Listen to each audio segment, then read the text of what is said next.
Let me show you how to install the ChatGPT application. Welcome back to a new tutorial video, everyone. If you want to use ChatGPT on your phone, let me show you the way that you install it.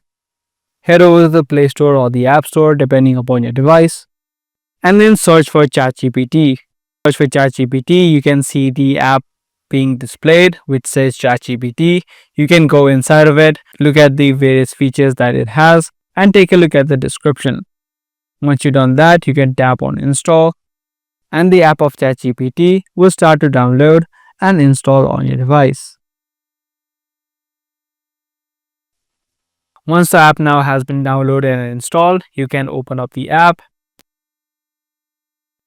and then log into your account. If you don't yet have an account of ChatGPT, you can always tap on sign up on the top right and create a new account. So that's the way that you install the ChatGPT app. If this guide video was helpful to you, be sure to subscribe, share, and also give this video a thumbs up. That's going to be all for today. I'll see you in the next one.